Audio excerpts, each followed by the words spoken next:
So welcome everyone to Mind Medicine Australia's wonderful webinar today with our special guests Kyle Buller and Joe Moore from Psychedelics Today.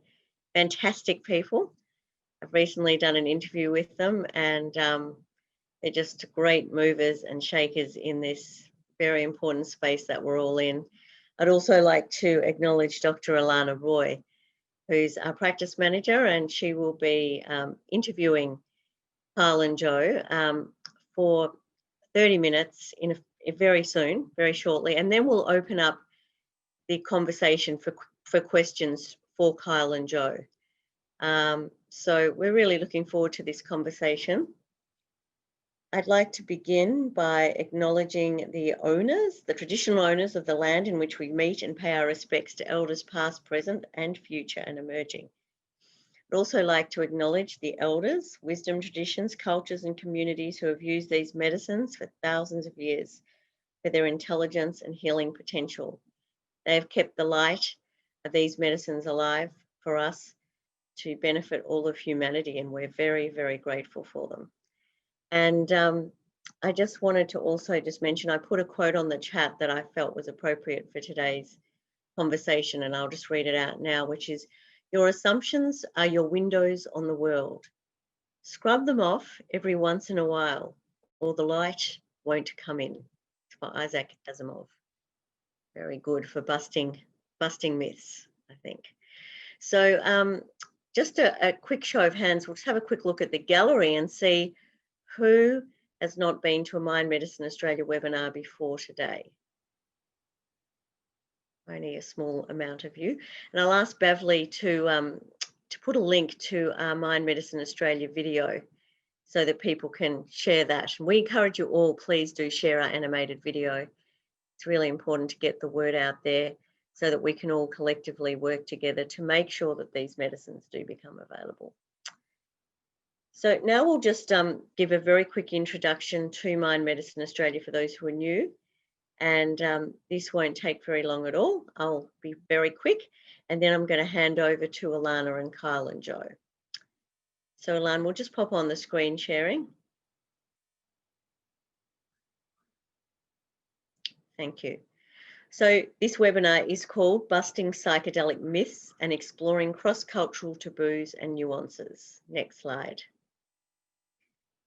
We don't encourage or facilitate the illegal use of psychedelics or plant medicines. Our focus is on the medicinal and legal use only of these substances. We are reserving the right to record and publish these webinars, and we do indeed have a wonderful YouTube channel on which you can watch recordings of all our webinars. And we've had a wonderful series of webinars this year. It's been one of the silver linings out of what has been a very tough year.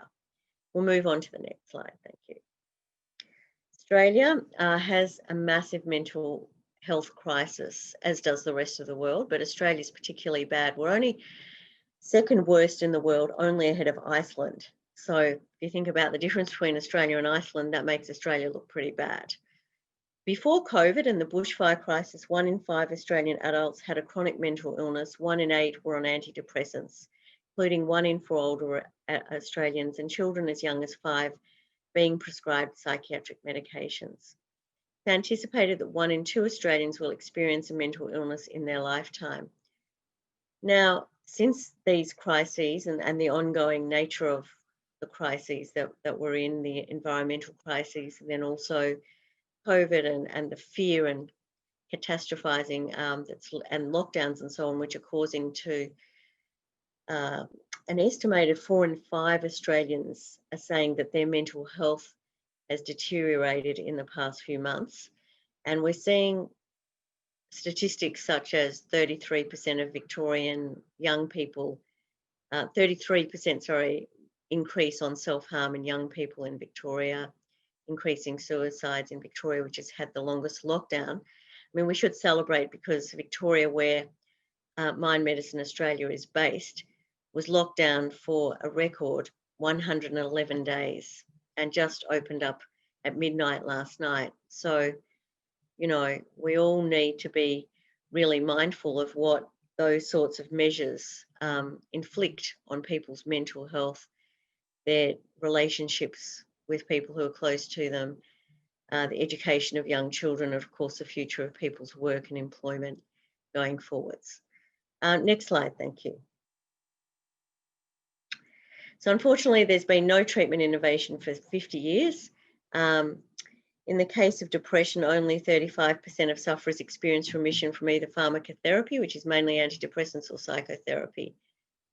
Most patients relapse after treatment, and many patients experience potentially some response, but then plateau out and get no response after a while, in which case then the doctor might try a different medication or double the dose. There's all sorts of different strategies for that, but effectively antidepressants are not helping a lot of people. They also have enormous side effects, and many of you will have watched a webinar a couple of weeks ago with Robert Whitaker, the Pulitzer finalist, who's an investigative journalist who's won a lot of acclaim for his work on the long-term effects of psychiatric medications. In the case of PTSD, only 20%, maximum 30% of sufferers show some response, and remission rates are even lower. So we definitely need new treatments, and more of the same is not going to work. Next slide. Mind Medicine Australia exists to help alleviate the suffering caused by mental illness in Australia through expanding the treatment options available to medical practitioners and their patients. Our goal is to establish safe and effective psychedelic-assisted treatments to treat a range of mental illnesses. Mind Medicine Australia is a charity that was founded by my husband and I. We are philanthropists. We do this purely because we want to help people who are suffering to get better, not just to manage a lifetime sentence of mental illness. Our primary focus is on MDMA and psilocybin, but we're also interested in the exploration of other psychedelics, including ketamine, ibogaine, ayahuasca, and DMT.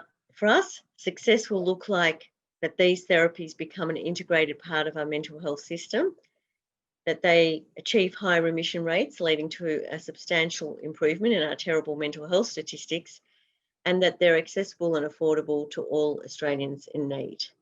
Next slide. So psilocybin is used primarily at the moment for depression and potentially OCD and addiction, MDMA for PTSD and potentially addiction. But they are being investigated for other conditions. So psilocybin is being investigated also for dementia and other early stage aging diseases. It's being investigated for a range of addictions. It's being investigated for eating disorders like anorexia. MDMA was also was used very effectively to treat, for relationship counselling in the 50s and 60s, and a whole range of other conditions as well. So these medicines are curative, not palliative. And Alana, you're meant to have got rid of that antibiotics quote. All right, they're very safe in medically controlled environments and non-addictive. Both have been granted breakthrough therapy designation by the FDA in the US to fast track the approval process. Next slide, thank you. So I love this slide. These medicines, and particularly psilocybin, the classic psychedelics, bypass the default mode network of the brain, which is associated with many mental illnesses. So that part of our brain keeps us stuck in rigid and repeating thought patterns.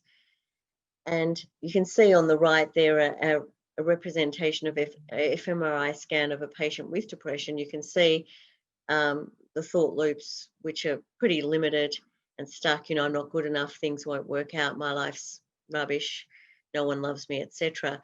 On the left, you see that fMRI scan with the intervention of psilocybin leading to massive increase in neurogenesis, increased neuroplasticity. So not only reconnecting old neural pathways, but also creating new neural pathways, which gives the patient a sense of ultimate connection and oneness, a sense of being able to cope and be empowered for their own healing rather than having to take daily pills and so on. Next slide. Thank you. So finally, before we introduce Kyle and Joe formally, well, we already sort of have, but before I introduce Alana to introduce them, The 4 key strategies of Mind Medicine Australia to build the ecosystem for these medicines to be available are awareness and knowledge building. So today is a classic example of that. Educational session, we run events like these webinars. We have a wonderful series. We'll share more of what's coming up. We also have screenings, and I was lucky enough just to see Stan Groff's, the new documentary on Stan Groff, and we will hold that as a fundraising event shortly. It's superb. We have a major international medical summit in November 2021, and who knows, Joe and Kyle might like to come to that as well. Love to talk to you about that, guys. And we have some of the leading researchers and scientists from around the world coming to that. We're also looking at promoting and funding relevant novel research. Should be said, we don't want to replicate what's been done overseas so effectively. And we have wonderful state and regional chapters. We've over 25 chapters in Australia and New Zealand. And you can join our chapters, or if you're in an area where we don't have a chapter, we welcome you to contact us and we'll help you set up a chapter. We'll give you all of the protocols to help you do that really effectively. The chapters help to amplify this work and educate and inform local communities, community by community. We've also launched the very first certificate in psychedelic assisted therapies in the Southern Hemisphere. And we're very proud of that. Alana and Renee Harvey, who we've brought from the UK, who it's not only a wonderful psychologist, but she also worked on the psilocybin trials with Robin Carhart-Harris and team at Imperial College. So she is designing the wonderful certificate. The first intake in January, which goes for 90 hours part-time, is full. There's a waiting list though. And our second intake's in July, and we'll continue on intakes subsequently from then on. We also are looking at setting up an Asia Pacific Centre for Emerging Mental Health Therapies in partnership with universities, for applied research and development, supply chains and agribusiness, so looking at growing and manufacturing the medicines in Australia, rollout of clinics, education and economic analysis, and really just creating enormous amounts of jobs and employment in a new sector, because this is a new sector, which is very exciting. And finally, we're working on the preferred legal and ethical framework. So many of you will be aware that we recently applied to reschedule psilocybin and MDMA from Schedule 9, prohibited substance, to Schedule 8, controlled medicine. And we all have our fingers and toes crossed, so that, you know, maybe we could be one of the first country in the world that where these medicines are not already legal, that could at least reschedule these medicines. We also have a wonderful psychological support service. Alana will talk about that later. Okay, so with that, we'll now move to the discussion. So we'll go stop sharing, Ilan. Thank you. And we will go to Alana. So Dr. Alana Roy is a wonderful, Alana will need to be unmuted, please, Alan. Dr. Alana Roy is a psychologist and social worker, an all-round extraordinarily excellent person. We're thrilled to work with her, and she's a very, very inspiring team member, and she's an inspiring light, emerging leader in this space. So we're thrilled to have Alana moderating this conversation. Thank you, Alana. Thank you, Tanya. Hi, everyone. Thank you for being here. I just wanted to take a moment to acknowledge that it is Mental Health Month in Australia, and that's why we're meeting here today, to really acknowledge all those people and all of us who've had that lived experience of mental health, and taking this month to challenge the stigma against mental illness, but taking it one step further and challenging the stigma of psychedelics. And that's why we're here, and we will have a campaign every October going forward. So welcome. I also wanted to take this moment to acknowledge Kyle and Joe, and just the exceptional amount of work you guys have done in the community. I think I've enrolled in potentially all of your courses. I've got another one coming up, the Psychedelics and Philosophy course, which I'm really excited about. And just the amount of personal work that you guys have done on yourself to be able to provide these services to the community. So as Tanya said, really looking forward to growing this partnership and seeing what we can co-create. Is it okay if you guys just take a moment to introduce yourselves and maybe share with the audience some things about your background, your qualifications, give them a little bit of insight on what got you here, just a couple of minutes, and then we'll launch into the questions. Sure. I'll let you kick it off. I guess Kyle. I'll start. And yeah, thanks for having us here, really. Thank you. Yeah, really excited to be here. Thank you again. Yeah, so my name is Kyle Buller, one of the co-founders at Psychedelics Today. We're a psychedelic education and media company. We have a lot of online classes, bi-weekly podcast. My background is I got really interested in consciousness and psychedelics through a near-death experience that I had when I was 16, a really traumatic snowboarding accident, which led me to have a psychedelic experience and really kind of helped me to recontextualize some of the trauma that I went through. And I just became really fascinated about that whole process and the potential there. So started to dig into the research and found a very unique graduate program in transpersonal psychology. So was able to really do a lot of studying in psychedelic, literature and kind of develop my expertise in there and started training in breathwork and shamanic practices. And then I also have a master's in clinical mental health counseling with an emphasis in somatic psychology. And Joe and I have been, we've been working on Psychedelics Today for over 4 years or so, 4.5 years maybe going on. So yeah, excited to be here. Thanks again. Thank you, Kyle. And I am Joe Moore, also co-founder. I've been studying psychedelics since 2001. As soon as I started my philosophy undergrad, I was blown away and just really needed to read as much as I could. It took me a couple of years to enter the holotropic breathwork world, which is a drug-free way of accessing these psychedelic states. And just fell into a beautiful community with great mentors and friends. And spent about 15 years in a software career, wrapped that up in February. And now I'm in the psychedelic space full time with Psychedelics Today, educating folks from all over the world and just pushing for this mental health revolution. And Alana, I don't know if I told you this, but I was at this Rotary International meeting here in Breckenridge, Colorado, where I live. And the head of Rotary International Australia was there and said that Rotary International is now shifting their focus from eradicating polio to eradicating mental health disorders. That's going to take them quite a while, but you've got a strong ally in Australia with them. Awesome to know. Thank you. I shall follow up. Great. All right. So we'll launch into the first question.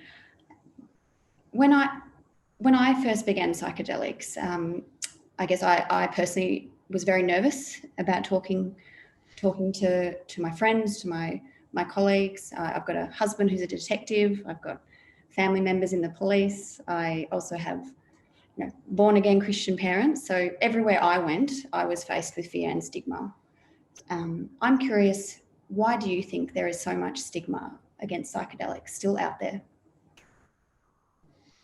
I think it's because of the drug war and the US government pushing so much propaganda. The data was really strong in the early days, and there's no scientific reason for this drug war.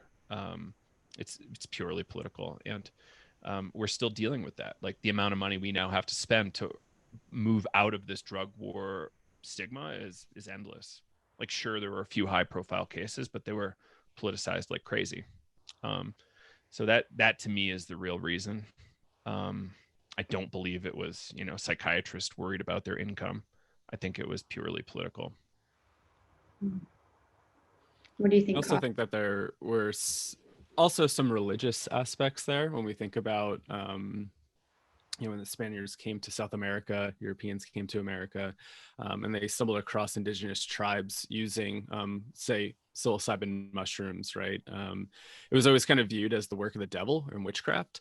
So I think there's also some of that stigma still tied up in it to some extent. Like, it's interesting when you look at a place like Jamaica where psilocybin hasn't been, made illegal. And when you look at it, we kept asking why did it never become illegal? And it's because of this association with witchcraft. It never became a problem where people actually had to like put those rules out there. So I think there's also this religious kind of piece to it as well, dating back thousands of years.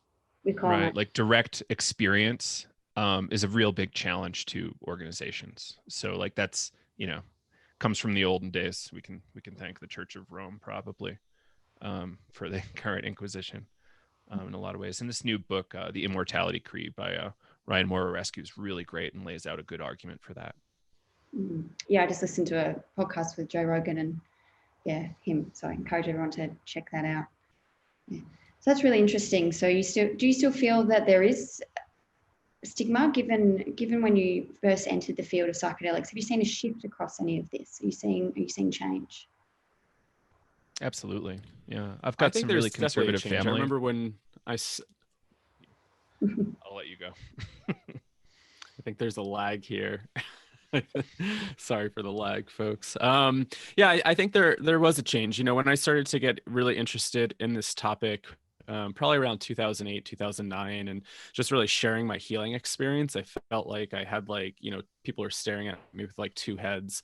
And when I started to really enroll in a program and really kind of get serious about studying this from an academic perspective, everybody kept saying, what are you going to do with that? There's no career here. Fast forward, it's really interesting. I just ran into a new neighbor that moved in down the street, and he's already so open about talking about psychedelics and has no idea that was my background. And so I keep running into people that I would not expect them to be interested, and they go, oh, have you heard this study with microdosing, or have you heard the study about psychedelics being really helpful for mental health? And I finished my degree, my undergrad, in 2013 and started that in 2010. And just a shift from that time, I think it's been huge. So yeah, it's been interesting. And then Joe. Yeah, I've the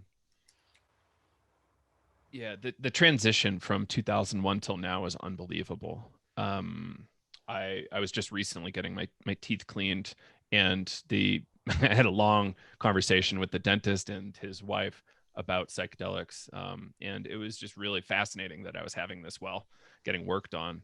2, 3, 4 years ago, if I started talking to a medical doctor about psychedelics, it was a very uncomfortable conversation for me, almost to the point where they wanted to, call the cops on me. I'm not that much of a radical. I'm kind of a calm person, but, and even my family now, my immediate family is so supportive and is learning. They're listening to the podcast now. Aunts and uncles who were very conservative thought I was just a stoner or something. And now they're like, oh, he's been ahead of the curve for this long. That's crazy. So totally, we're seeing a very rapid transition. And I can't wait for 2 years out. Yeah, what's helping with that? It's going to be really great. Yeah. And what's really helping with that is a lot of the research that's coming out, which helps to validate that there's therapeutic potential here. There's lag here too, so I'm choosing wisely. I love those examples, and towards the end of the presentation, I'll share some advocacy tips, and it is those informal discussions across a broad section of society that we need to have to be able to educate people about psychedelics at the dentist, at your local GP. So I think that's fantastic examples. The next question I want to ask you is something that comes up a lot with, I guess, conservative people who are very fearful of psychedelics, a lot of professionals still in mental health. That is it true that there's a risk of getting stuck in a bad trip and never coming out of it? Because that's often one of the stigmas and fears that has been, I guess, it's moved around the world. Many people have heard that, and I'm curious about what's your experience. How true is that?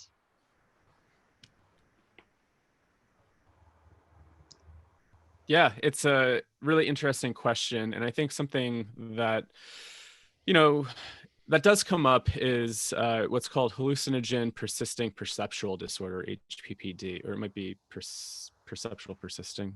I always mix those two up. But you know, these are prolonged effects of the substance, even when the substance has been metabolized and it's out of the system. And so that could look like people can experience tracers, or you know, kind of trails after something moves past them. You know, personally, I had an experience with this that lasted 2 to 3 months. Or around 3 months, and you know, it was scary, and I remember going to my doctor talking about it, and they really had no idea what to tell me. And it was a really challenging process, and I think, you know, the risk there, it comes down to set and setting. The research suggests that HPPD is usually more prevalent amongst recreational LSD use, but that can really get cut down if it's done in a clinical capacity. When I was chatting with Dr. Torsten Passy, who's you know, one of the experts in HPPD, his hunch is that it's a trauma response. And so when we think about psychedelics, we think about them as how Stanislav Grof would speak of them as non-specific amplifiers of mental or psychic processes. And so if you're in a set and setting where things are starting to emerge from the unconscious, from the psyche, maybe an old trauma, an old memory, and it's really hard to contain, and you're in an environment where it's really overstimulating, I think that can actually maybe cause a little bit of, you know, more trauma inside, and then those effects can really persist afterwards. And so, you know, that does happen to some extent. I think it is very rare. And, you know, I think with the good set and setting, you can really reduce that risk, but also people move through it. And sometimes people can view it as a very important part of their life. For me, I really viewed that as some sort of initiatory process. It's actually the experience that got me to enroll in school and to really study this. So even though it had a negative effect for a few months, and it really kind of stirred a lot of stuff up in me, it actually activated a deep internal process that actually started to get me more interested academically to try to figure out what was going on here. But, you know, there are those, I've chatted with people where it's very rare that somebody gets maybe activated, you know, maybe triggers a schizophrenic break, and then they end up in the mental health system. And I mean, then you can get into the nuanced conversation of how people are usually treated within psychiatric care. And, you know, does that sometimes worsen people? I worked in a place working with people with early episode psychosis. So I got to see when people had early breaks, actually watching them move through it, if they had a really safe container and an open container to explore their experience. So, yeah, largely it's very rare. There are people working on treating it. We're kind of like exploring how would we treat that. But again, it's not really something I think we need to worry about as we move this forward. I don't think there's been a single case in the research, in the resurgence of research. Yeah, I'm not aware of a case in the clinical context. And, you know, as Kyle mentioned, when you have the support to integrate, you know, those challenging experiences, they can often be very transformative. I work with a lot of people in the mind medicine's integration services around this, and so far I haven't come across anyone where it's persisted permanently. It has shifted, it has moved with the right support. Mm-hmm. I'm also very interested in exploring EMDR, eye movement desensitization, reprocessing therapy for persistent kind of flashbacks of psychedelic experiences. So there's no research on that, but I, you know, subjectively and clinically, I've had a lot of success with that. So hopefully we can expand that therapeutic tool in this space. Okay, so I'm curious, do you think that language can contribute to stigma and isolation within the field of psychedelics? So for example, when people talk about spiritual and mystical experiences versus, you know, the language around peak experiences. So I guess your reflections with all the travel, all the people that you've mixed with, have you noticed that language can actually separate people or unite?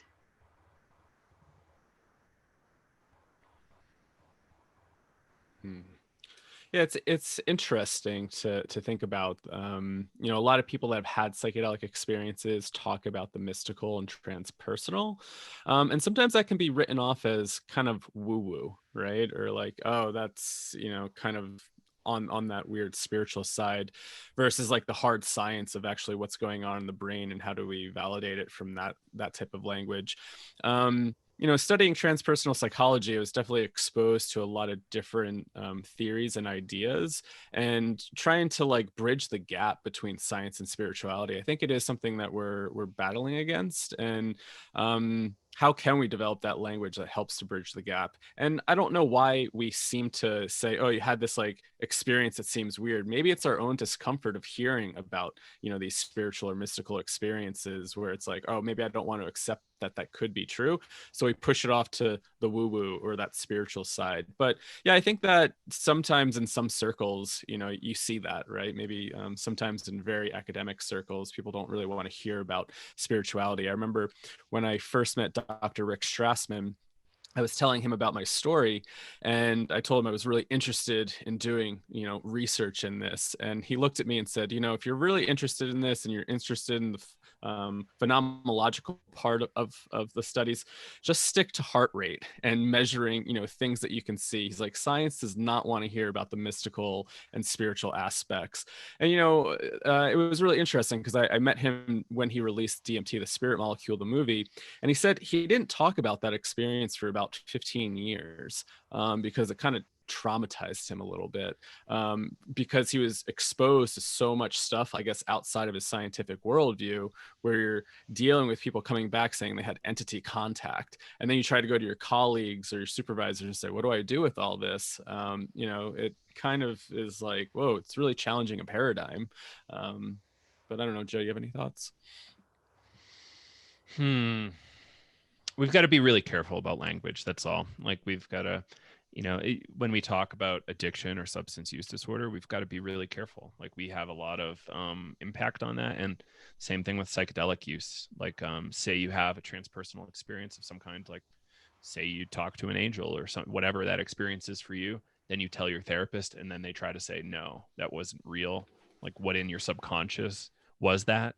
Or was that coming from? And that's kind of troubling for people going through that experience, and it dismisses the validity of their lived experience. So we've got to be really careful with that. And I think we can do better than we're doing now, but we're on the right track. Yeah, that's really interesting about Rick Strassman. I didn't know that he waited so long to talk at that level. And I think it's just to be mindful that even as professionals and advocates, we still have the capacity to discriminate and shame or make someone feel uncomfortable by not welcoming their use of language and their perspective. And we'll share more of that in the advocacy tips on how to, hold space for all these perspectives so that everyone feels safe to be able to share their point of view. This is more of a general question for you guys to reflect on. Have you come across any cross-cultural taboos or nuances or practices that you would like to share that you've found really, really interesting or thought-provoking from all your experiences around the world?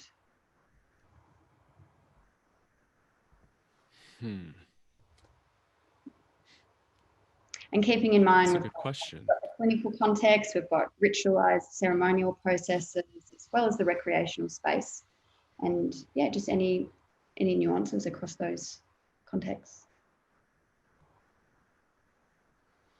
For me, the most interesting taboo I found out about recently is around peyote in the Native American church. So I just got to talk to the head of the new kind of conservation initiative where they're going to be growing a lot more peyote for Native American church folks in Texas, I believe. And what's really interesting is that the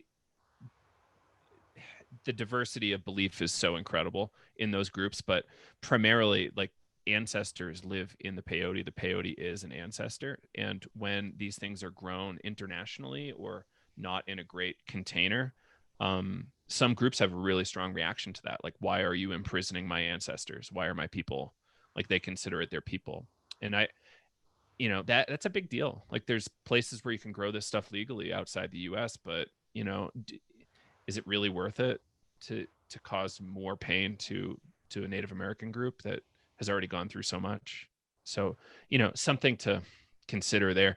That was the newest one for me that I thought was really fascinating and kind of broke open that story for me. I didn't know that. And that's, I'm a very visual person. I do sign language. So I'm just visualizing what that means to them. It's profound. Yeah.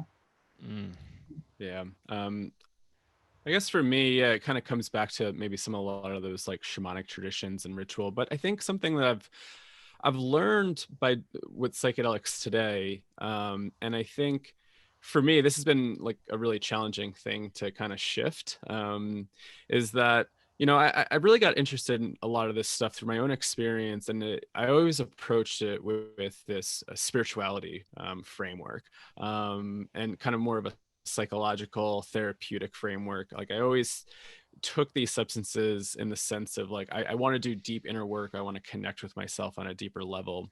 And something that I've really been learning through this project, talking to so many people, and I think Joe has helped me out with this to some extent, is like recreational use can be very healing and therapeutic. And for me, that's been, I guess, something that I've been like sitting with and going, okay, because, there's parts of my mind that could be really judgmental at times about how people use substances. And I've been really trying to come back to these different use cases and these contexts of use. And I think it's so easy to point the finger and say, oh, you're doing this at a music festival. What type of benefit are you getting from it? But then we also think about the connection that people make, how open people are, how, being with friends. And I think something about like COVID and lockdown has really showed me the importance of community and that deep, authentic connection. And if people are finding that to some extent in these recreational settings, why should that be taboo, right? I think on some level, it's really connecting you with others on a deeper way. There was somebody at we were part of a retreat one time, and they were having a psilocybin experience, and they were just walking around. And went to check in and said, how's it going? Is there anything that you want to work on?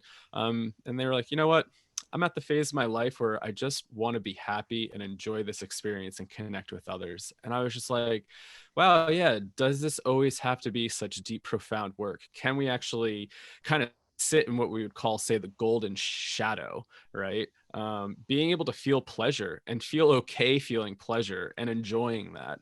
Sometimes I think that is kind of like a shadow aspect of, oh, you just want to feel good, that's why you want to do it. And it's like, well, have you ever let yourself feel good and accept that? That can be really important. Maybe that's something that you're pushing away. I know for myself, I have. So yeah. Yeah, it's a complex debate, and obviously my medicine's focus is wholly clinical, but I run the psych services, which is in the integration space. So I work with lots of people, who are using medicines for therapeutic purpose and also recreation. And I think the main message is ultimately safety, isn't it? And that, and as you said, I guess there is that rights, freedom of consciousness. Ideally, not in Australia, but in many other countries. Maybe I could ask, what is it like being in states or visiting countries where there is freedom for recreational or decriminalisation of medicines? Because obviously it's a very different climate in Australia. Can you share maybe a shift that you've noticed in the local community? So Denver was the first city to decriminalize psilocybin mushroom possession and small quantities. And I've consumed mushrooms in Denver a few times, and the degree to which there's any kind of background stress just disappears. It's fascinating. And the bigger thing is, say you're in New York City or Baltimore, Maryland, where Johns Hopkins is, like in these kind of weird hospitals taking these sessions. Comparing that to what happens when you do it in an amazing setting in a paradise like Jamaica, like it's very different. And if we're talking about set and setting, which is kind of the fundamental things that we want to be exploring with psychedelics, it's an amazing set and setting relative to being in the middle of New York City, in like one of the hospitals with some of the craziest stories ever. Very different, and I just think it's a better place, Jamaica, than New York City, to be doing mushrooms or consuming mushrooms. Kyle? I think the first example that really popped in my head was just in regard to cannabis. Growing up in a place that, well, obviously it's been illegal in the States for a while, but, traveling to Colorado, and being in a place where it's legal and accepted and you can walk into a shop and buy cannabis and not be worried about what's going to happen. I mean, where I live right now, it's still illegal, and that fear still is kind of in the back of my mind. I remember just even going to Colorado and purchasing, and still it's so interesting to notice that fear inside of you, even though you're in a place where it's legal and it's okay to have that on you. There's a part of my brain saying this isn't safe. And so when we really think about set and setting, I mean, I think that plays a huge role in people's safety. Can they feel safe enough? And I mean, then you kind of get into the social justice and racism aspect of, people that don't feel safe in, any sort of environment because of that. And how does that really play a role in their own experience? Absolutely. And those factors, those political and legal factors, can stop people from getting help, and urgent support that they need. So yeah. I think it's really interesting you've had that experience moving across different legal frameworks. So you live in different states, just to clarify in my mind. So Kyle, you live... Yes. I live in New Jersey. Okay. And I'm in Colorado. Do you ever get to meet in person? We do. Once in Before a while. COVID, we were trying to meet up. Yeah.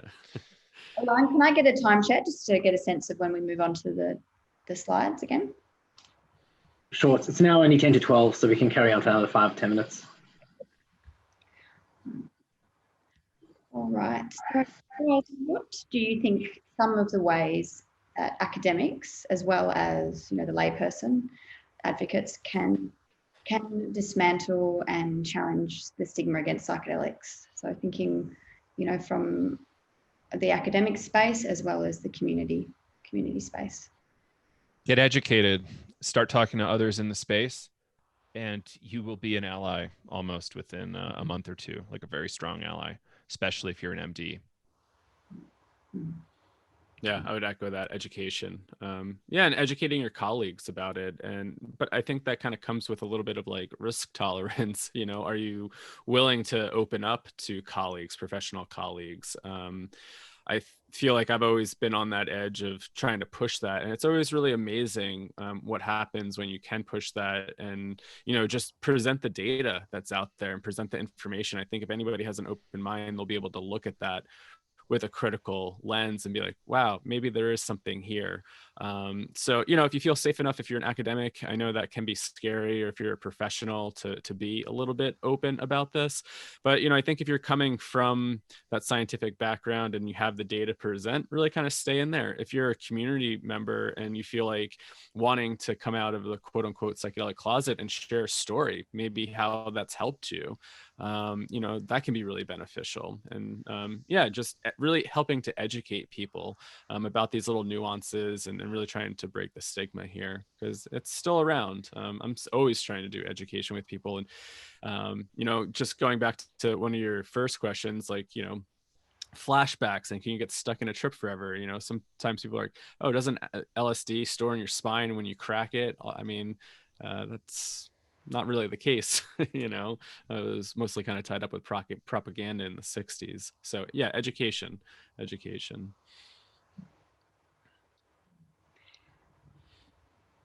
Would you say you've known anyone, or how common is it for psychedelics to be addictive? Because that's often one that comes up with me when I'm talking to parents or people in mental health, that they're worried about someone using psychedelics to get off drugs or off substances, and they see it as a spiral, whereas the data suggests it's not. But what's your experience? Have you known many people who've become addictive to psychedelics? So there's no physical addiction for the classical psychedelics, which, along the lines of LSD, mescaline, psilocybin, even MDMA. Like they have kind of a built-in failure where if you use them too much, they kind of stop working. That said, people can sometimes really enjoy the psychedelic experience more than they maybe should, in terms of like, let me go back to it every other day or every week or more. That can be a real problem. I've seen that maybe 3 times total since 2001. So pretty low. You know, only one friendship really blew up, so not that bad. But, you know, so there is ketamine, though, which is a dissociative anesthetic that is used as a psychedelic sometimes in psychotherapy in the States. I don't know what the legal status is down there for ketamine-assisted psychotherapy, but it is the addictive psychedelic. That's kind of the catchphrase for it. So we have to be really careful with how we dose that out, and make sure people with substance use disorder don't get too much of it. In the age of COVID, there's a lot of telehealth ketamine assisted psychotherapy happening here. So people are getting mailed, ketamine mailed to them, which is really interesting. And you know, there's some risks there, but I think there's also some great benefits to access. Kyle? Yeah. Yeah, just as you pointed, most of these substances aren't physically addicting. I think the thing that would look like addiction is kind of getting caught up in the experience and wanting to go back, you know, maybe having, you know, just so much bliss and really wanting to stay in that. And so I think that that's been a huge part of our goal with Psychedelics Today, is really talk about integration and talk about how do you get the most out of an experience so you're able to bring that back in your life and maybe feel that on a day-to-day, you know. And yeah, you get into the whole topic of like spiritually bypassing and thinking that you're doing the work and just wanting to go back in. And actually, I was going to what ask. was that? Yeah, I was going to ask you about spiritual bypassing. What's your experience of it? What have you noticed? And maybe explain that term to the group. Yeah, spiritual bypassing. So the way that, I don't have a good like solid definition, but the way that I typically view it is we're doing spiritual work with psychedelics, or any really spiritual work, and you keep going back in there and you think that the work really exists within that psychedelic state, and you're actually not coming back and doing your work. You're not integrating it into your life and actually embodying what that experience is telling you. And so really using the substance to bypass what's going on in your world. And so, you know, you do see that often, people wanting to go back. Maybe they think the answers are in there. And, you know, I definitely got caught up in that in my younger years of like, oh, if I just keep going in there, I'll figure it out. I'll get the answer.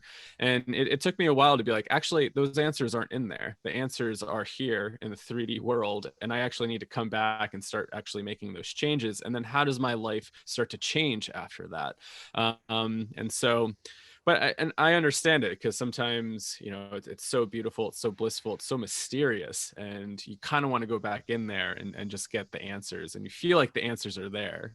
And, you know, you get little nuggets, but you have to bring them back in here and actually work with it. So, you know, I think that is something that you see people wanting to go to retreat after retreat after retreat, thinking like, if I just keep doing this, I'm going to heal whatever that is, instead of actually like maybe taking time, not going to that retreat or not ingesting the psychedelic and sitting with it. How can you start to make changes in your life? And will your life start to change, versus thinking that the answer is in the substance? Absolutely. And I notice a lot with my clients. So a big part of my work is in preparation is talking about spiritual bypassing and expectations and grounding back into boring old reality. You know, we've got to, you know, find the joy in the mundane, not just the bliss. Yeah. And 2 things my shamans shared with me. One of my main medicines is ayahuasca, and one is that, you know, your altar is not just what's in front of you, not just your candles and your crystals and all your trinkets. Your altar is your body, how you treat your body, your family, your work. So it's the extension of your altar, and that ceremony actually starts when you leave ceremony. You know, that's when the work starts. So I think that's what helps me with spiritual bypassing, is to come back and do the work here in this reality. Thank you. Yeah. Community John helps a Wellwood termed that. Super lag, 3 of us at the same time. Yeah, the lag. Yeah. So before we finish up, is there anything else that you want to share about stigma?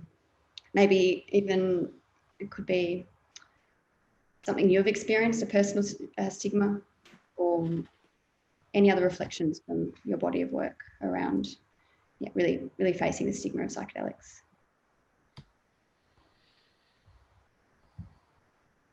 I think it's important to kind of go back into the history and really start to understand the use cases of these substances and the indigenous uses of these substances. And also going back into the early research in the 50s and 60s and how these substances were used, because I think that stigma still kind of is out there that, you know, these are really dangerous drugs. I mean, yeah, there's risks involved for sure, psychological risk. People can find themselves in physical harm. You know, anything's not everything's safe, right? So, you know, really just kind of doing your due diligence to understand where these substances came from, so you can really start to, I guess, challenge that yourself. You know, I remember it's so interesting that I even got involved in all this work because I was so anti-drug in high school and didn't have, you know, I started getting mad at friends for smoking pot. And I mean, I'm probably like the last person in my high school group to be an advocate of psychedelic medicines for healing, just because that was not part of my personality. But, you know, once I started to confront it and actually start looking into the research and looking into the history and indigenous uses, it really made me kind of challenge what I was being fed, you know, through DARE program or just through regular education or what other people are telling me. And obviously some of those other experiences that I had really helped me with that. But, you know, just really kind of get educated, and then just so you're able to kind of see what's going on there. And if you feel, you know, good, or you feel confident enough to share it, I think that's important for helping to break the taboo, because you don't know, maybe other people are out there that are actually really interested in this stuff. They don't know. Just got me thinking about when I was applying for an internship. I'm always on the edge of how much of my psychedelic stuff do I put in my CV or my resume?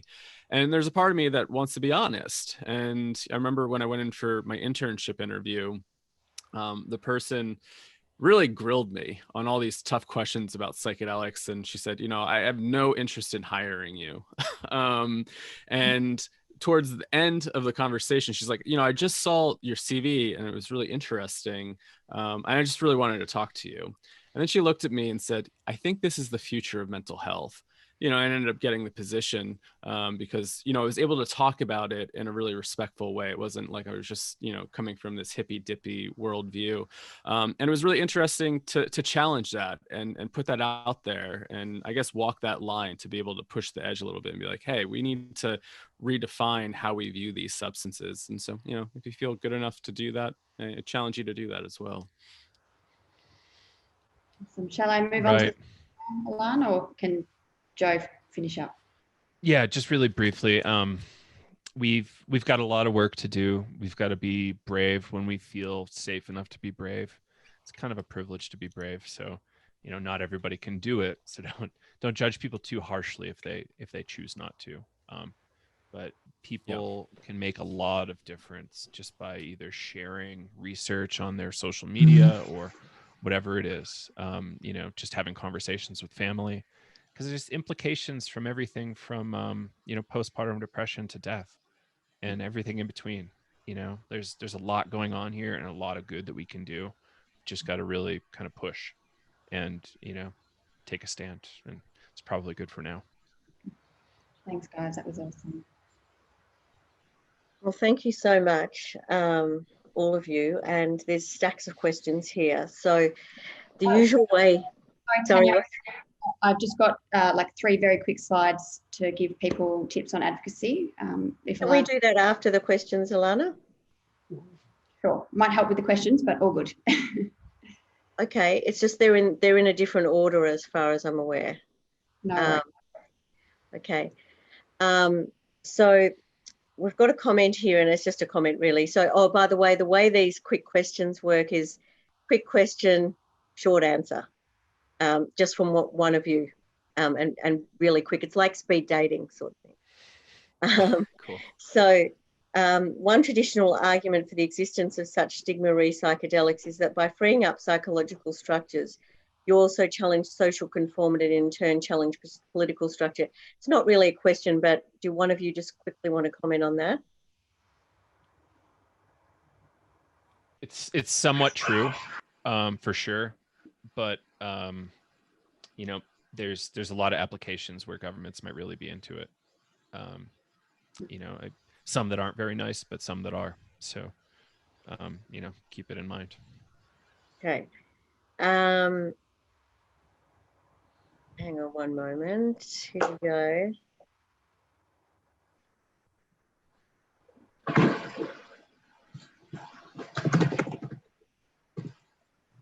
Just a moment, sorry. Just talking about intention, when people are setting an intention, do one of you want to comment on just the importance of that and how you can go about that if it's a bit unclear to you? Yeah, I think there's certain ways to go about doing this, right? If you're going from a kind of more therapeutic, spiritual way, self-discovery way, maybe that intention is a little bit more deeper, where it's like, I want to have this experience to work through some sort of trauma, right? But I also think intention is how you're going to use a substance too, right? If you're gonna go out with a friend to do this, what is your intention? Is it just to have fun, or are you actually trying to maybe bond? And so I think it's the respect that you bring to the medicine and how you really develop a relationship with that medicine. And so, yeah, intention is, I think, is just how you're showing up in relationship with that medicine and how you respect that. Fantastic. If there's any more questions, actually, there's not as many questions as what I thought. There's just lots and lots of chatter and good commentary, which is wonderful. I mean, Diego, who you've mentioned, guys, said would be interesting to discuss the use of psychedelics for children or babies. Do you want to make any comment on that?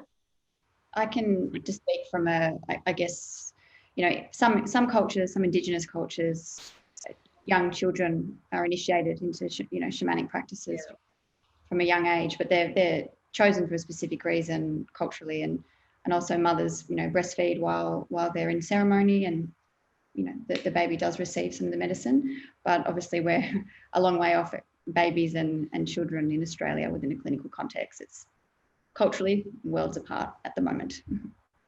And we just published a big blog on this Monday, actually, so check that out. Link in the chat there. Would you like to send us the link, and we'll include it in the thank you notes for the session when we send out the recording? Yes. Okay, fantastic. Yeah. So if there's any other questions, you can raise your hand quickly now. Otherwise, we might go to those final slides. But actually, Kyle and Joe, do you have any questions? You're great questioners. So we've asked you a lot of questions today, but you guys are very, very good at questions. Yeah, I'm wondering if anybody has been dealing with any of these stigmas, and what have you been hearing, and what have you been kind of confronting? Any questions that that are still lingering for you? I mean, it's interesting just from my audience. Yes, yeah. Well, please, all of you, write in or put your hands up. But just from an MMA perspective, it's been interesting just to see how a lot of people still talk about the fact that these trials are very early stage, and do a lot of sort of slowing down, I think, of making these medicines accessible to patients who are suffering deeply, as we all recognize. And it's really important, I think, to break that down, because obviously, there's been well over 120 recent and current trials. So that's probably a lot more trials than, for example, even antidepressants got. So how do we break down that feeling for people? This is just emerging. I mean, this has been around forever. Of course, not in medical context, but in the 50s and 60s, it certainly was. So how do we break that down? I think. Yeah, and I think it's interesting to think about, say, what was happening in the 50s and 60s and where science was and where science is now. And I think a lot of the argument is that it didn't meet scientific standards of today. And so do we take what happened in the 50s and 60s with the work of Stan Grof? I mean, LSD was probably one of the most researched substances for a while there. And do we just toss all that away? and say it didn't meet, the double-blind standards of today, and we're just gonna, it's not validated, it's not important, and we need to recreate all this. And this is something that our teacher actually said to Stan Groff. Was like, Stan, aren't you really excited about all the reemergence of this? And he said, well, it's all been done before in some sense. And he's like, I think the real potential here is with creativity that's really not being explored very much. But also, how do we take in, the thousands of years of indigenous use cases? Do we just toss that out and say, oh, well, it's not scientific enough? They don't really know what they're doing, and so we can't really correlate that to our culture and our society. And I believe in science, and I think it is important to be able to kind of go through this process, but it's just really interesting when I've shared, oh, but it doesn't meet the standard of today. It's like, well, are we ever going to really, this is, I don't know, evolution. Are we going to meet the standard in 50 years? Or are we going to have to go back and be like, oh, it was done in, 2019. What didn't meet our standards, so we're going to have to toss it out.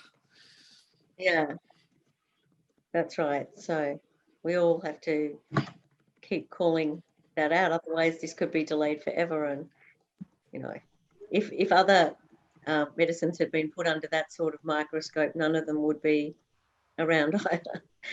So, yeah. Okay. Alana, did you want to say something else just there? We're not really getting heaps and heaps. Oh, here's one. Again, from Bill Guy, one caution, not really stigma, that I hear out there from senior chief psychiatrists in national mental health planning meetings, is that this is such a significant change within their mind associated risks that they are waiting for more large gold standard trials before they move on this. I mean, obviously, there are large gold standard trials taking place now with the phase 3 trials with MAPS and the phase 2B trials with Compass and Usona. So I don't know if there's anything else you want to add to that. I just wanted to add for traditional psychiatrists, the thought of inducing a state mimics psychosis or a psychotic break can be very frightening, because it's actually creating a space that they've been trained to avoid their entire careers.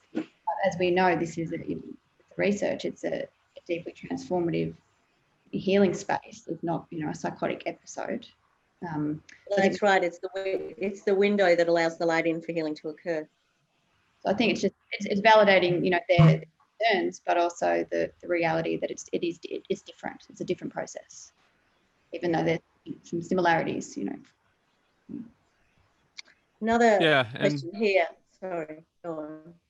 Oh no, I was going to say, Joe and I have chatted about this a lot on the podcast, is, what happens when psychedelics do scale and there is possible, people are having these big experiences. Something I come back to is the culture and society actually, do we have a framework and a container for people to come back after their experience? So, I think I kind of come from this spiritual emergence background and framework, and I wonder if there are these kind of 2 scale interventions and the culture isn't ready to shift a paradigm, are people actually going to be able to integrate? And is it going to be actually really challenging for people to function if everybody's having these experiences and the culture isn't shifting as well? So that, I think there is a risk there at scale at times when you're dealing with very profound states of consciousness. Okay, fantastic. And just one last question here, which is, people say when you alter reality, you are trying to escape from your current reality, and you should try to deal with your problems in reality rather than in a psychedelic experience. What is a good way to respond to these things? How I often these sorts of comments that people might have. How I often respond is my personal experience is that there's multiple realities. It's just me personally. Yeah, we have the right. We have the right to explore all options that are available to us, and that there's different lessons from these different experiences all have a place. That's how I respond. Yeah. Really important psychologist, probably set up the first psychology department in America, William James. He was right on track with that, Alana. There's a lot of different realities. We're only getting a small slice. And what does it mean that just a few I used to micrograms of say, a what molecule reality you're in. can change your perception forever and tune you into perhaps hundreds That's right. of different realities over the course of a few hours? You know, that it's a pretty wild concept. Yeah. It's pretty exciting. And you know, being in that expanded, you know, unity consciousness where you are feeling yourself to be in different realities, a lot more solutions can then come through for how you are managing your life in material form, and how you manage more of the day-to-day realities of work and family and relationships and so on. Just another one here. Do these gold standard trials require funding? Yes, to take place, and will not take place as people can grow their, and will not take place as people can grow their own. So perhaps not is really saying is that if people can go and grow their own mushrooms, for example, you know, why won't people just go and do that and just forget about the whole medical movement? Can I make a comment there from the Australian context? Yeah. Many, I mean, hundreds now of clients contact me who've had their own psychedelic experiences, but they haven't taken it to that next level because their trauma is so big that they want our clinical support. They don't want to take a higher dose. They don't want to set the intention to go into their childhood trauma. They want therapists. They want the clinical setting. So I think we also need to challenge the view that all clients or all people want to be taking this out in a forest. You know, they don't. Yep. Some of them want to go deeper. No, absolutely. Yeah. Absolutely. And they want to have the depth of working with a therapist like yourself or Renee and have the integration process. And just another really, and this is my last question, I think. I mean, there's lots of questions. I think people are getting less shy. But I just want to talk just for a moment, and this question came up on bad trips, which I think is a really interesting one. And I love the way Stan Groff talks about bad trips too. But Beverly has said here, bad trips, people having bad trips, everyone seems to think it's very common. It happens all the time to anyone. You need to be in a good place mentally to take psychedelics. Now, obviously, that's something that, you know, that is a myth. And Stan Groff, of course, says that the greatest transformation and healing potential happens by going through, well, what bad trip, he calls it a challenging experience. You know, so if you have a challenging experience in a, you know, in an intentional, medicinal or ceremonial way, that's actually transformation and healing taking place there. And that people actually, you don't have to be in a good headspace before you have that experience. You actually are trying to get in a better headspace by having the experience. But yeah. The only thing I would add is that ideally, you know, you don't have to be in a good headspace to have the journey, but to have a safe home to go back to, I think is just one on the hierarchy of needs. So that you go back to, a safe home so you can unpack that and be supported. But yeah, most of the clients going into these processes have trauma, distress, pain, suffering. That's why they're doing it. Yeah, I'd say that's probably the number one factor there, a safe environment to work through it with, and then, you know, a really solid support system afterwards, right? I mean, if we're thinking about the medicalization of these, I mean, people are going in for PTSD, depression, they're already in, you know, maybe a quote unquote bad state, right? But it really comes down to that set and setting and support afterwards. So I think that's the most important factor. And I think, Beverly, that answers your next question. You're very prolific today with questions, but, you know, some people say that they've changed forever in a negative way post-psychedelic experiences. I imagine that's where people have not had a home to go back to, where proper integration has not occurred, and they've been sort of left out, in a sense, in multiple realities without really knowing how to knit themselves back together into one coherent whole that does actually hold all these different realities in a comfortable way. All right, Alana, can we bring up your slides now? Yeah. Is that okay? Thank you, Alana. Awesome. Just another 10 minutes, people, so we'll share this. So we'll just talk quickly, Alana, about the psych support. Yeah. Okay. So my role at Mind Medicine, I'm the National Practice Manager of the psych services, and a large component of that is individual therapy, as well as integration groups online and in person. We do Zoom study groups, so we review articles. We do a lot of student placements. I've had teams of social work students, and we welcome anyone that's about to do a placement to make contact to see if we can support you. And a lot of community education, advocacy and consultation. And we have bulk billing capacity for low income earners, and private health and NDIS, which is really awesome to have people with disabilities using their NDIS plans for integration, which I think is some of the first in Australia.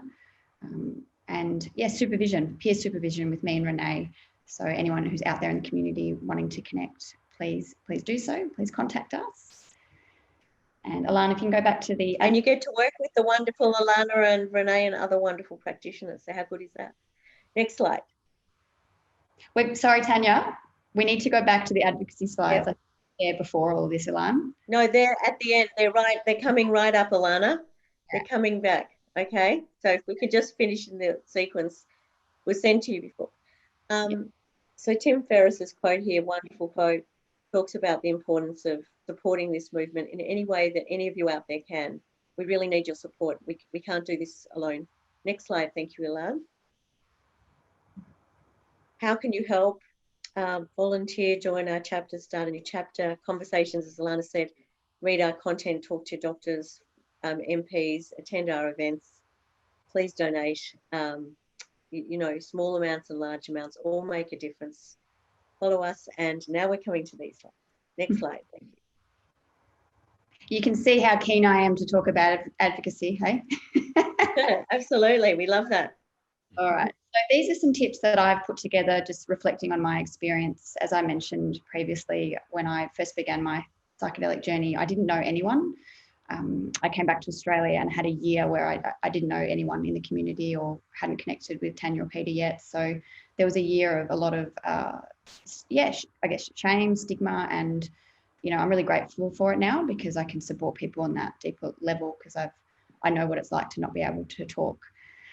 And as mentioned, having family in the police and having my ARPA registration and different things made me really nervous to talk about psychedelics.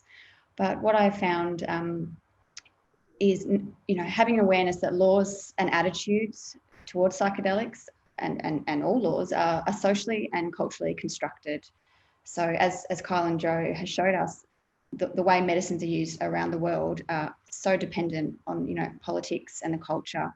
So there is no shame in speaking out about this because it's legal in many places around the world, and draw strength from that and courage.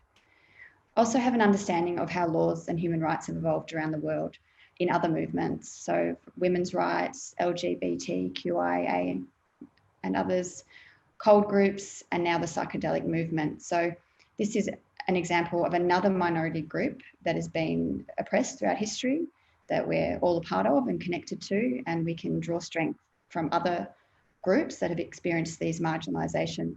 And of course, within the psychedelic community, we have people who have multiple levels of intersectionality, experiencing all these levels of stigma. So we need to come together and really promote that choice and freedom of consciousness and rights to mental health. I encourage you all to unpack your conditioning. Ask yourself, why do I believe this? Who has told me this? Who in my childhood, didn't give me a choice to think critically. And a lot of us come from backgrounds where we were told what to believe and how to believe it. So, really shake that up inside yourself. Question what are the motives? What are their agendas? And what do I believe? And what resonates with me? And if you don't know, allow yourself the freedom to be in a stage of exploration as your values and beliefs change over time. It's okay to say to someone, I don't know how I feel about recreational use. I don't know how I feel about that specific type of medicine, and allow time. Challenge culturally constructed labels and archetypal images. So for example, I'm a mum. all the mothers now at my school know what work I do, and even when I work at primary schools, because I do a lot of school work, when I talk to the principal before the contract, I let them know that I work in this field, just in case a parent finds out and they have an issue with it. I'm really forthcoming, and I have not had any backlash, and I've been welcomed, you know, open arms with principals and all sorts of people. So if you can have the courage to do that, hopefully your reputation is enough to support that process. Next slide. Yeah. So be across the psychedelic science and connect with people on a rational level. You know, so try and have an understanding of the data from an empirical level, so that you can engage or at least understand where that person's coming from. And likewise, be across the qualitative, experiential and spiritual subjective reports, so that you can connect with people on the psychosocial, cultural and emotional level. It's really helped me to encourage people to embody openness, curiosity, respectful behaviour, and acknowledging opposing arguments.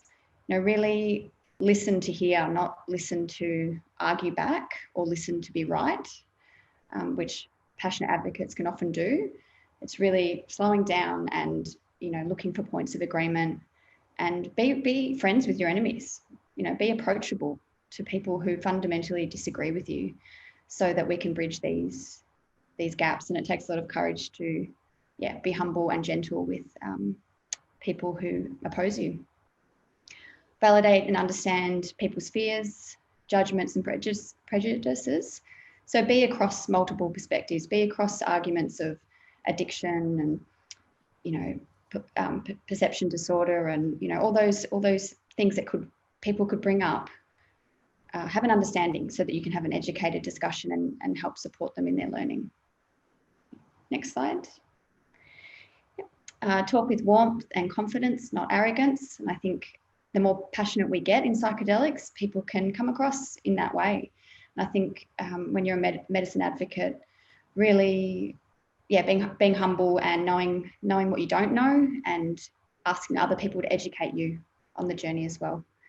Be aware of the benefits and the risks of psychedelics. So really embody a balanced perspective, not become an evangelicist of psychedelics. It's not going to be helpful. Utilize social media such as Facebook, Instagram, Twitter, LinkedIn, and showcase your advocacy across multiple forums, and, you know, share Mind Medicine's posts. We have a very active social media platform. Monitor your triggers and behavior on social media, and because a lot of us get in trouble on social media with how passionate we are, and you know, off different forums, and, you know, it's a great opportunity to practice your medicine, you know, the medicine of being calm, assertive, respectful, being a role model for the wider medicine mission, and use your power and influence to educate, inspire and unite, and most of all, making people feel safe. Yes, so please make contact with us if you would like to join some of our advocacy projects. We've got lots happening in the social work team and, you know, the wider Mind Medicine volunteer network. Awesome. Thank you. And we'll just go to the last couple of quick slides. So the certificate in psychedelic assisted therapies, which we mentioned before, which Alana and Renee are looking after, and particularly Renee. And it's a wonderful program. We encourage you to apply and share this with others who know who are therapists, because this is definitely going to be one of the most exciting professions and modalities to be skilled in over the coming years. Next slide. And this is the summit, which takes place in November 2021 in Melbourne. These are the confirmed speakers. We're very excited about this lineup, and we very much look forward to welcoming you all. We've already sold a few hundred tickets, and most people who'd registered for 2020 have transferred their tickets to 2021, and we're selling more tickets. So I think this is going to sell out really early. So we encourage you to register. There's also a 2-day introductory workshop for the therapist practitioner requirements and so on. So we welcome you to that. Okay, next slide. rescheduling. Everyone, please keep their fingers and toes crossed. Next slide. The webinar series. So these are the webinars coming up tonight, a wonderful webinar as well. Part 2 of the conversation between a psychologist and psychiatrist on trauma and addiction. On the 4th of November, psychedelic assisted psychotherapy and PTSD with Dr. Rachel Yehuda. And the 25th of November, psychedelic renaissance with Rick Doblin. So, and then we'll also have a screening, a fundraising screening of Stan Groff's new documentary in December to wrap up the year. So we'll keep you posted. Please do all bring at least 2 people to our next webinar, and thank you all for your wonderful support. Thank you, Kyle and Joe. We're really grateful for your ongoing support of Mind Medicine Australia. Thank you, Alana, and thank you all of the team and all of you for joining us today. And please share, keep spreading the good word. Thank you all. Thanks, everybody. Everyone. Yeah, thank you, everybody. Thanks for having us. Thanks for joining. Thank you.